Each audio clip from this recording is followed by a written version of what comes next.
Okay, welcome everyone to the Southern Vermont Economy Project's April webinars in response to COVID-19. This week's webinar is on short-term impacts from COVID-19 for towns. This is one of four, or the second of four of this series. Last week we had a webinar on how to use Zoom. This week is the short-term impacts. Next week we'll have lessons for municipalities on disaster recovery from Irene. And then the last week of April we'll have a webinar on long-term impacts for towns. All of these are being recorded and can be found on the Southern Vermont Economy Project's webpage. And this will also be up afterwards. We have our presenters today. We have Chris and Alyssa from Windham Regional Commission. We have Jim and Allison from Bennington County Regional Commission, and then we have Abby from Vermont League of Cities and Towns. This is our general agenda. We're going to have a regional planning commission speak for about 15 minutes or so. Then we'll have a time for questions for our RPCs. Then we'll have Abby from Vermont League of Cities and Towns speak for about 10-15 minutes, and then we'll have questions for her. So I'm going to stop sharing my screen, and Alyssa and Allison, if you want to take it away. Okay, good. I'll follow. So Alyssa, go ahead, and then I'll jump in with anything to add. Okay, sure. This is Alyssa Sabetta with the Windham Regional Commission, and I think we're going to actually start it off with Chris, who is my boss, the executive director, to talk about what the role is of regional commissions generally. Sure. So just briefly, so in the absence of county government, regional planning commissions in the state of Vermont provide an essential link between local, state, and federal government. If you've ever lived in an area of the country with county government, you may have a better sense as to what that means. If you've never, as opposed to if you've lived in Vermont all your life, I've never had the experience of county government or the existence of counties. But what Alyssa and Alice are going to be talking about is the role that regional commissions have assumed, and especially serving as a liaison between our municipalities and the State Emergency Operations Center and the state generally. And then sometimes we're also called upon to help be a liaison with FEMA or other federal agencies. That came about after Irene. Just to give you a very brief history, before that, most disasters tended to be quite local, and it's pretty easy for the state agencies to work with towns to help them deal with their issues. And so, like the VTrans districts would typically help towns, repair bridges and culverts. The Vermont Emergency Management Office or VTrans would often be able to help them with dealing with FEMA. But Irene was at such a large scale, the state had to take care of their own infrastructure, and they asked the regional planning commissions to help towns collaborate with FEMA in getting their infrastructure repaired and get access to the federal benefits. So what happened after Irene is a network was set up where RPCs serve this local liaison function, and that's been getting refined over time.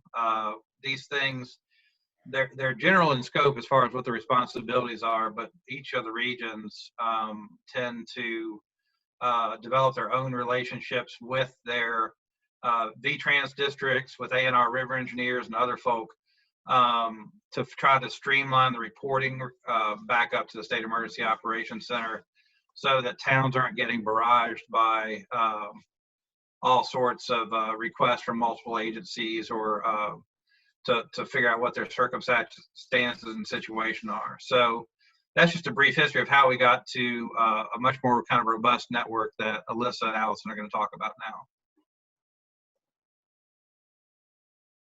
Yeah, Allison, do you want to add anything specific to BCRC and your work with businesses? Oh, yeah. Jim, did you want to touch on that part, or do you want me to? No, I can just jump in for just a second. Thanks. This is Jim with the BCRC. I was just going to add, in addition to what Chris said, in our region in particular, the BCRC is, implements a lot of the work of the Regional Development Corporation, the BCIC, which is the counterpart of the BDCC over in the Windham region. So, you know, we also do a lot of the business support work through the RPC. So I just wanted to mention that too.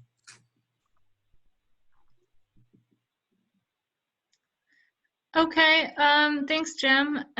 So I can speak a little bit to how we work currently with towns and VEM in our role. As Chris mentioned, we're pretty much a middleman between the towns and the state and the federal governments. We do a lot of information sharing, so it depends a lot on what the event is. This is something that we haven't dealt with before, but so in this case, we're sharing information from the health department and down to the towns and making sure that they have their questions answered. We're directing questions and resource requests and needs up to the SCOC so that they can get them assistance as appropriate if we can't assist them directly. And then we also work with the towns on a normal basis and a little bit of an expedited basis now on getting some of their plans in place, local emergency management plans, which are plans that are kind of called upon during events as like information resources that are just directly consultable, and then hazard mitigation plans, which are more of the long range things that you're thinking about how to make your town less vulnerable. So Allison and I work with the towns on putting those things together in addition to other things as well, but that's generally what our role is in terms of assisting towns with emergency planning and during a response. And we're working more directly with VEM in a local liaison role and gathering information up from the towns to usually damage information during natural hazards and sharing that with the SCOC to give the state a statewide perspective on just a visual of what's going on across the state.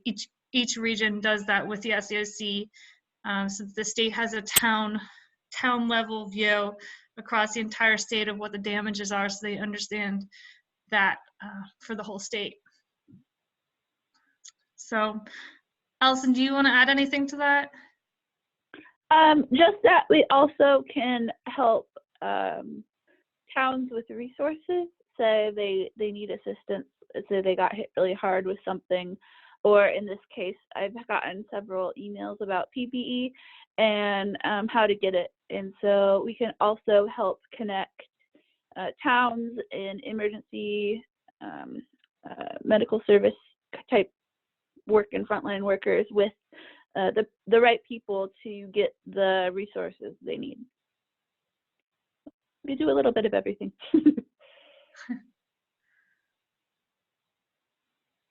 So that was all I wanted to add. Okay. Do you want to do the lead in on how we support our towns and EMDs? Yes. So with the towns and EMDs, so we still have an LEPC in our region. Alyssa does not have an LEPC anymore. So I reach some of my EMDs through there, but that's a different thing. But we both also have roundtables with our EMDs. We try to keep in touch with them regularly. And they are our eyes and ears in their town. So if there is a disaster, they're the ones we mainly reach out to they collect information in their town and then they relay it to us. And also we host trainings in our regions, and Alyssa and I do a lot of Middle County stuff in Wilmington to get both counties. We try to hold a lot of emergency management trainings for our EMDs. And is there anything else to add? They're usually our main communication in the towns. And if there is no EMD, then it's the select board chair or the trustee chair. But yeah, we just try and keep in touch with them. Allison, yes, Chris, you may just want to briefly explain what an LEPC is in contrast to the EMD meetings that are being held. Sorry, yes. Okay, so the LEPC is in kind of a weird space right now. Some are active, some are non-active, and some are no longer exist. So sorry, I didn't get into that. It's the local emergency management committee, or planning committee, sorry. And we hold quarterly meetings, and I bring in a speaker, and that's about it. Just kind of another way to reach out to people. We get all sorts of different EMS personnel, EMDs, town officials, people like that. They're open to the public. Anyone can attend. And then the EMD, sorry? I was going to say, and they focus on the EPA community right to know about hazardous materials that are stored, right? Whereas the EMD meeting. Some do. Some do. The LEPC 7 does not. So that their main focus is the like tier 2 and the that kind of work on the hazardous materials. We are not super active with that, but I know other ones are. Yeah, but that was what they were put together to do. But I'm not quite sure. That's all kind of up in the air right now too. So, but the EMDs, emergency management directors, Alyssa and I both hold roundtables. I think, Alyssa, you hold yours a little more frequently. We've been doing ours every 3 weeks via Zoom, and that's been working out quite well, but normally that would only happen quarterly as well. But I think, Alyssa, do you meet with them monthly? No, we do our roundtables quarterly as well. Yeah, the EMDs, I have a close relationship with a lot of my EMDs. They're definitely the go-to for both Allison and I in our regions.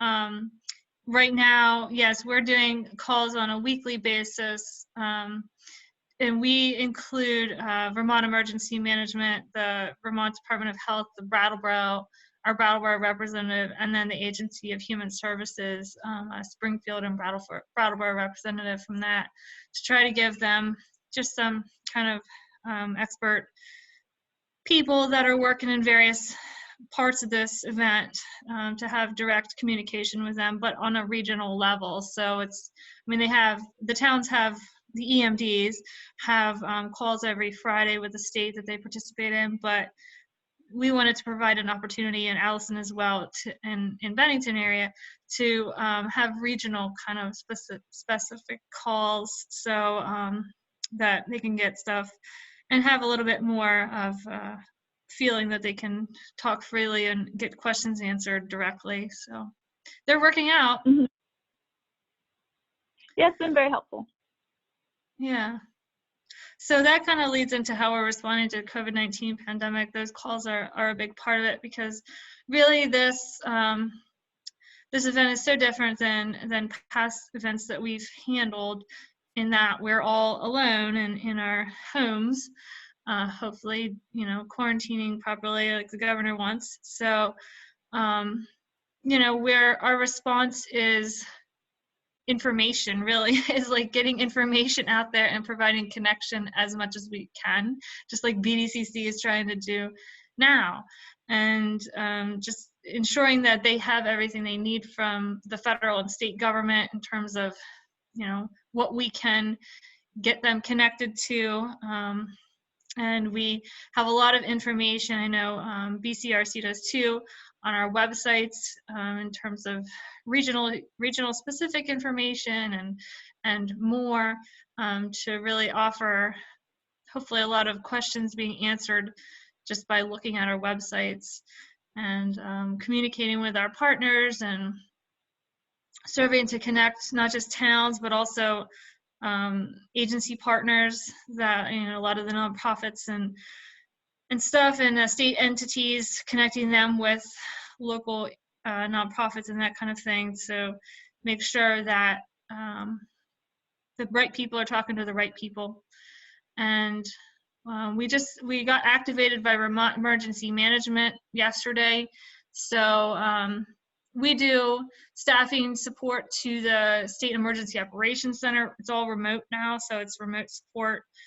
And that enables us to assist the state directly with just getting a little bit more bandwidth with providing people to man the SEOC, which is a state, I don't know if I said that, State Emergency Operations Center. So, we're also now, the activation includes assisting towns with putting together FEMA applications. So BDCC deals with the business side of it. WRC deals with the town side of it, and then Allison can speak more, but the BC Bennington County does both of it. So that's a bit. If you want to add on to that, Allison. I think Jim touched on what we do with the business type of side of thing. There's not really more to elaborate on there, but we do pretty much identical work as WRC. So, but on our website we have more links to economic recovery support type help. So that's probably one way we differ in the recovery, and in the middle of the COVID pandemic, how we're a little bit different. But that's about it. You covered it really well. Thanks. So then, do you want to start off with talking about planning for after the pandemic? Sure. I can. Allison, I'm sorry. Can I just jump in for a second? I'm just looking on the agenda. I think I might fit it. I just wanted to say a couple other things, and I think you covered the groundwork really well about the response to the pandemic, the public health emergency, and all. I did want to note that a lot of the questions that we've gotten from our municipal governments and requests for assistance involve keeping existing projects and programs moving forward, and how they can maintain their connection with our staff at the Regional Planning Commission, and how they can conduct essential town business. And so we've been doing a lot of direct outreach to towns, telling them what the new state legislation is involving open meetings, and how they can go about conducting planning commission, select board meetings, things like that. I think that's we've gotten an awful lot in that. So it's it's not just the public health emergency, it's also how do we keep business going, municipal business going as well as it can be. And I guess the only other thing I'd add, and probably duck out, is we've gotten a lot of interest in trying to help towns and human service agencies and nonprofit organizations kind of reach out to the public to get support and assistance. There've been a lot of efforts to try to figure out how to handle the notion of expanded volunteer support and donations and things like that. And so we're eventually got to the point where we're trying to work with existing agencies and organizations rather than create new entities, and kind of funnel a lot of those things through the BCRC, so we can get both the requests and the offers kind of funneled directly to the people that need them. So we're working on that now. That's it. Thanks. I'll just add real quick. Alyssa, you may have mentioned this and I just missed it. But we live right next to the post office. It's an amazing amount of activity right next door here in Newfane Village, the metropolis of Newfane Village. We also worked with local partners to compile a resource guide for the community at large. And it's kept up to date on a regular basis. And it's basically intended to be a one-stop guide to look for any COVID-19 resource you might need as a individual or household. It'll point you to where to get the business information, and but it's more of a resource about food, who's doing curbside service, what restaurants are open, mental health services, community services, that kind of thing. And so other RPCs have pulled those together too. But if you go to our home page, there are two big buttons. One's resources for towns, the other's resources for individuals. Should be pretty easy to find, but always let us know if you have any questions.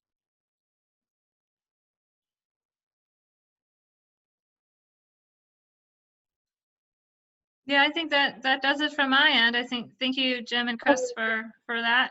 Oh, wait, sorry. I thought you were ending us. I was like, wait, the FEMA money. Do you want me to just briefly touch on that before we? Yeah, go ahead.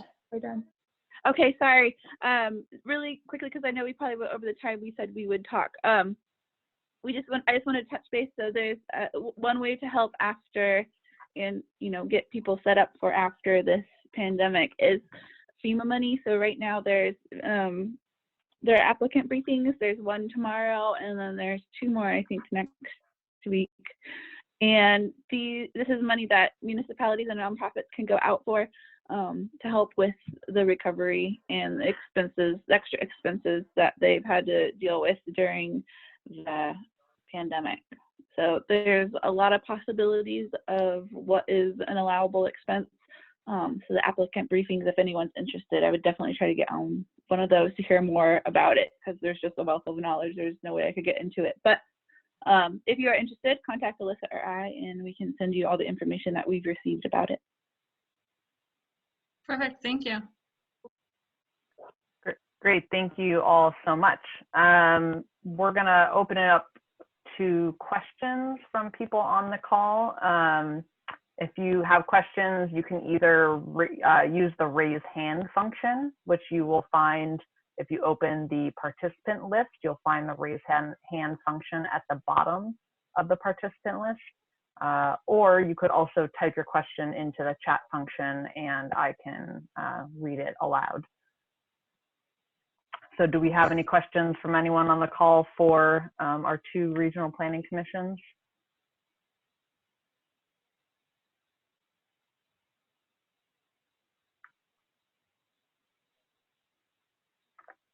Okay, looking pretty quiet out there. Well, if you do come up with questions, there will also be time after Abby speaks. So don't. Oh, we have a question from Paul. Paul, I'm going to go ahead and unmute you. Yes, this isn't as much a question. Chris and Alyssa and others are being modest. Their participation in saving our tails during Irene cannot be overstated. So those of you who haven't been working with them as much as those of us who have, understand that while they may be modest and retiring and politically correct and sweet and loving, they stood up to the plate and kicked butt when the state got flooded in Waterbury, and they saved in Jamaica, our butts, and have done a superb job with absolutely magnificent staff coming out of that office for the whole time I've been working with them since Irene. So no questions, just patting them on the back because they really deserve it. Thanks, Paul. Thanks, Paul. Great to hear accolades, that's for sure. All right, any questions before we move on to Vermont League of Cities and Towns? All right, Abby, I'm gonna toss it to you, and we can do any follow-up questions after you speak. Okay, thank you. It's great to see familiar faces that I haven't seen in quite a while since we ended up in this strange time that we're in. And I just wanted to start with a little bit of information, especially for anyone who might be new to town government. Since town meeting, if you were elected or appointed, anyone who's new, I don't know if you want to do a raise hand or just raise your hand. I can't see all the screens, but if But anyway, and just in case it's helpful, just a little bit about VLCT. So Sarah, do I share my screen or do you share my screen? I You do. go ahead and share your screen. Yep. Okay. So folks, I am, this is my maiden voyage at all this, so let's hope we get to where I want to go. So let's see. Okay, so I just have a few slides, and certainly don't mean to belabor any of this.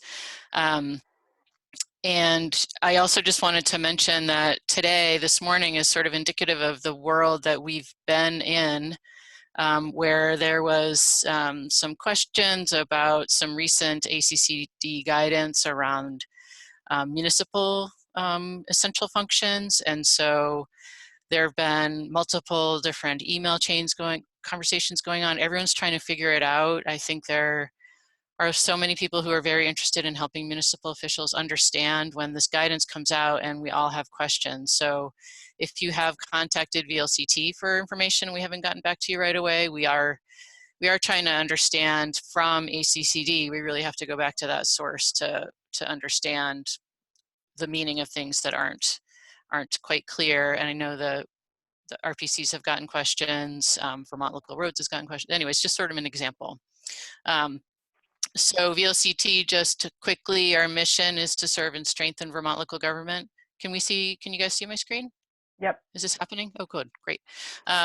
So we have both full members and associate members. Full members are all the 246 cities and towns in the state, and then associate members are other political subdivisions of the state, such as regional planning commissions, solid waste management districts, fire districts, and such. And a lot of these folks, these organizations and others have to be a member of VLCT in order to avail themselves of all the services that we have under the umbrella of our organization. And at the heart of the organization are the members. So members, everything is done for member municipal governments. Full members and associate members have slightly different opportunities in regard to setting policy and some other things, but a lot of the services are actually available to everyone. So VLCT is governed by a board of directors and of municipal officials. There are 13. And then you can see the 3 major service areas that we have. I'm just gonna go over them super quickly. And you may know VLCT only from one of these angles, or you may know us from all of them. But risk management services are the insurance pools for property and casualty, which is usually known as PASIF. And then you may not be as familiar with VERB as an acronym, but that's unemployment insurance, dental, and others types of insurances. Advocacy and policy, you may have the pleasure of knowing Karen Horn or Gwen Zakoff up in the State House. They do what they do in terms of advocating on behalf of members is directed by the members. So every year the municipal policy is actually, it's every other year now, sorry, approved by the membership, and it's sort of the cookbook for how Karen and Gwen, actually Millie Archer is also helping with them this spring, in order for them to be advocating on behalf of members in both the legislature and with the executive branch. And then my group is the Municipal Assistance Center, and we provide these types of services, among others. One of the main ones you may be familiar with is calling or emailing legal questions. We have 3 attorneys on staff, and then I also help out here and there. I'm a super generalist, but I have access to those folks for all the correct information. So generally we have about 4,000 questions per year that we respond to. And this, it'll be interesting to actually look at what we did in the last 4 weeks, because there have been up to 30, 40 per day. So the attorneys are cranking on trying to get information out. And you folks who've been in government before may be familiar with our training. We usually do in-person workshops webinars, and also on-site training at town offices. We produce publications. Right now we're very focused on our online publications, FAQs, info sheets, etc. And then we do some survey research, mainly our annual compensation and benefits survey and report. So you may be familiar with that. And lately, the way that we have been communicating is to try to send out emails to members. And we know your email boxes are super full. We were doing 2 per week, and we started just this week doing 3 per week. And what the emails are intended to do is just get updates out to you as soon as possible. And they mainly include links back to our website. And I'm going to switch to just do the website here. And so if you go to our website, you can see right on the homepage this this COVID-19 page. We also have this link. They both go to the same place. And on that page, we're trying to keep the newest things on top. Here's some examples of the resources that different parts of VLCT have been putting together. So on the open meeting law, which changes often these days, and other things, you can see where we are, where these things all exist. The broader, I guess I wanted to highlight the broad categories here of the open meeting law: the stay home and stay safe, management, employer and employment functions, of course, is a lot going on right now. With the new federal legislation, trying to understand that and how it affects folks, and then the essential functions and services. And then this is a super long laundry list of state and regional resources, state, regional, and federal resources. We also have created a partner organization page where we're trying to post things that are recommended to us and seem like they may have some value to members.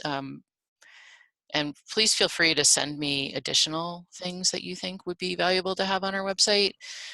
Here's the page we put together for Stay Home and Stay Safe. And it has mainly, again, these links to other places. We tried to do, I can just quickly go here, our own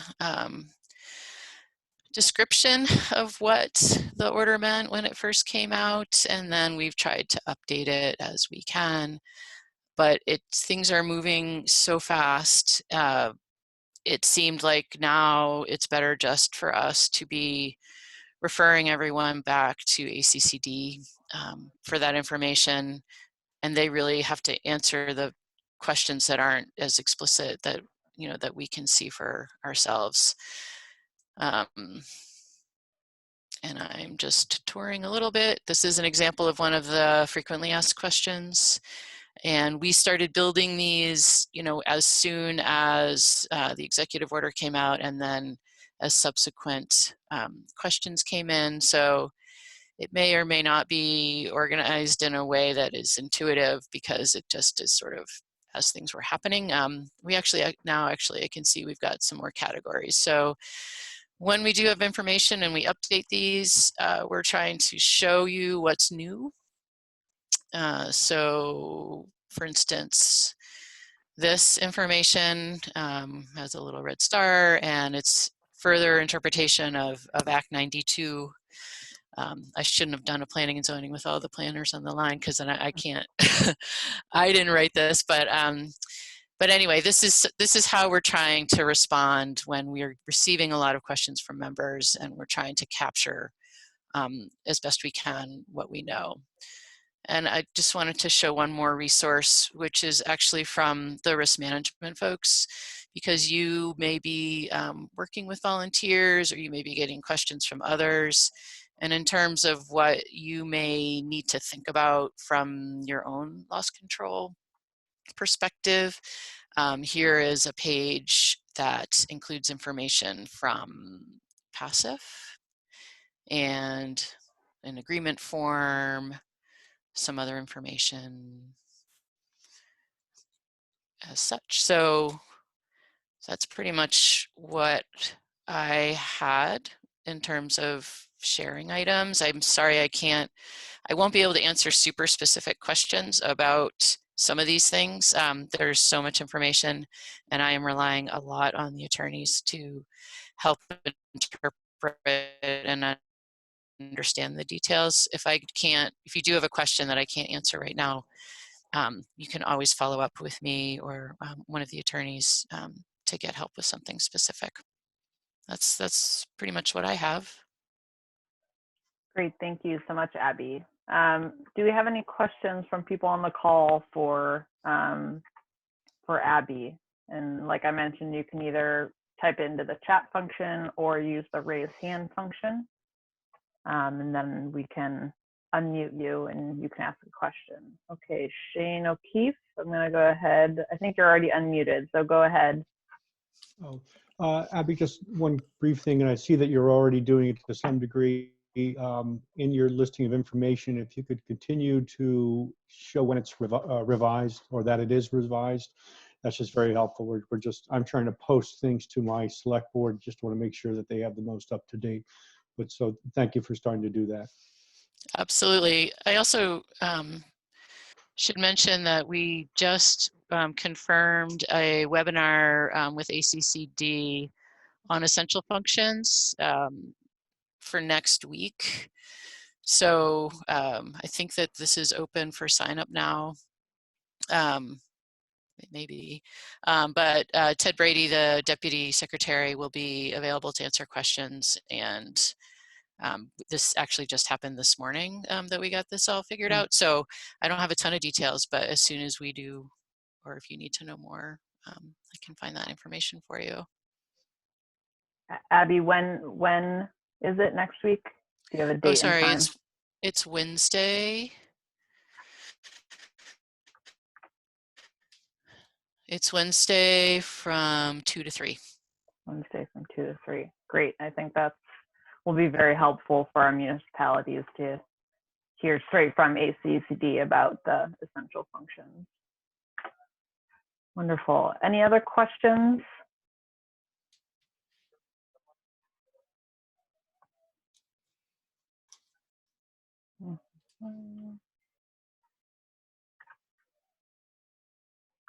I did want to read Karen Astley from the town of Putney just made a comment. With all the information, meetings, and resources, these links from VLCT and Wyndham Regional are very helpful to me.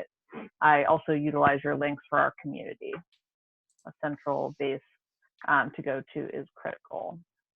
Thanks, Karen. Thanks, Karen. Okay. So I have the slide here. This have the emails of everyone that spoke today: Chris and Alyssa from Wyndham Regional, Jim and Allison from Bennington County Regional Commission, and Abby's email from Vermont League of Cities and Towns. So if you need that, Chris, would you like to say something? Yeah, and I was just going to say, by all means, and I'm not speaking for the other RPC and folk, but if there's something that we're not doing that would be helpful, let us know. There's no playbook for this. We're kind of like post Irene. We're kind of making some of this up as we go along. So if there's something that you know you need individually as a town or you think would be helpful, let us know. And chances are that if it's something that we're not doing already, we may know that there may be already a group out there that is, or it may need to be something new that needs to be stood up. So don't hesitate to let us know. And I'm sure BDCC is the same way. Yeah, exactly. Thanks, Chris. You know, oftentimes we find BDCC finds ourselves as being the liaison or the connector. Oftentimes people are like, well, I don't know if it's something you do. And basically my response is just ask, because if it's not us, then we'll probably know who is doing it, and we can connect you. So I think that goes for all of the organizations that are on this call today. So that's a great point, Chris. Thank you. Lastly, this is the website here that this recording will be posted on. And our next two, so next week and the week after, we have next week is the lessons for municipalities on disaster recovery from Irene. So even though Tropical Storm Irene is a little bit of a different type of disaster, I think there are still some common lessons that municipalities have learned through going through that recovery that will be applicable to our current situation. And then the last week of April, we're going to be talking about long-term impacts from COVID for municipalities. I think it'll be interesting to sort of see how this develops over the next couple of weeks, because I don't necessarily think we even, there are certain things we don't know what the impacts will be, but that webinar will really be focusing on the things that we already know that we need to keep in mind, 4 months from now, 6 months from now, a year from now. Unfortunately, there will be, I think, several long-term impacts, and the more we plan for them, the more prepared we'll be to respond. So thank you all very much for joining today, and hopefully we'll see you next Wednesday. And feel free to reach out if there are questions that came up that you didn't get a chance to ask. Email me or email any of our presenters, and we will definitely get back to you. So thank you, everyone. And there's some questions in the chat here. Hold on.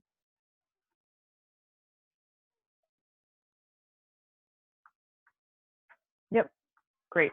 Yep, VLCT will also take any feedback or needs. We're all obviously modifying and shifting and pivoting, so any information will be helpful. Shane, did you have something? Oh, hold on one second.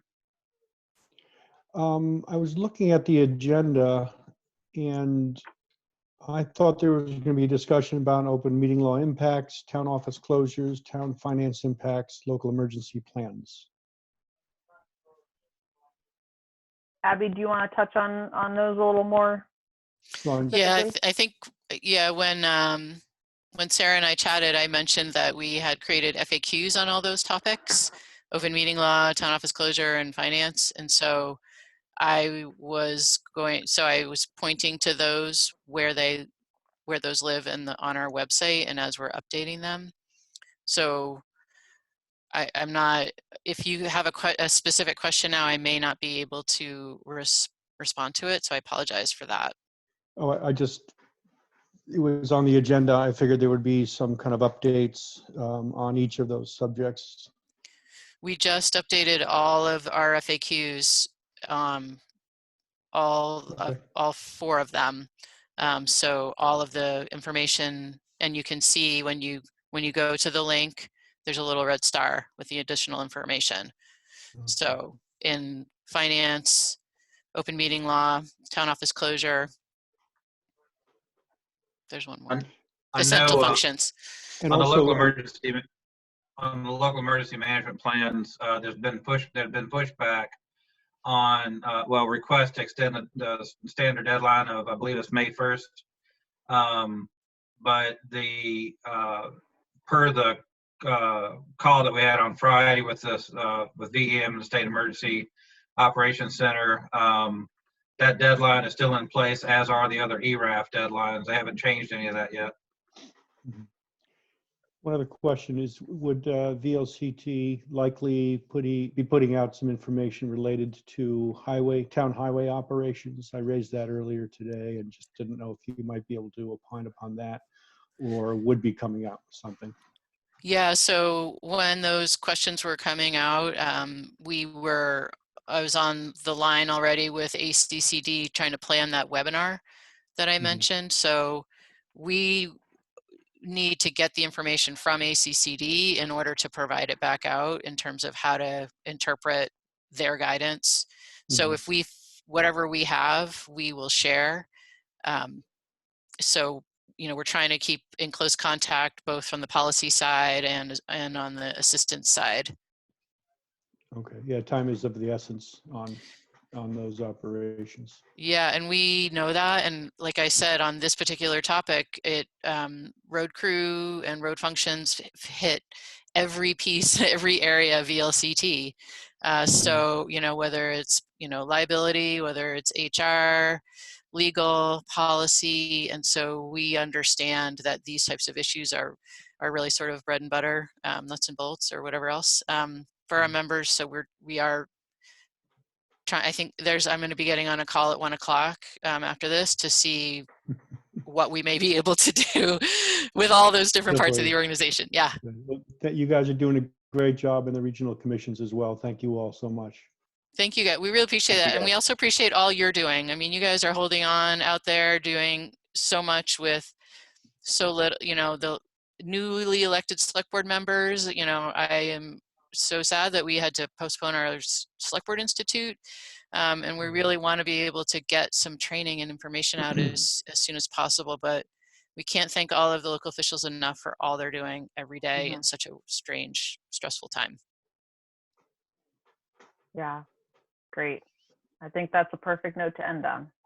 All right, thank you everyone, and have a great rest of your week.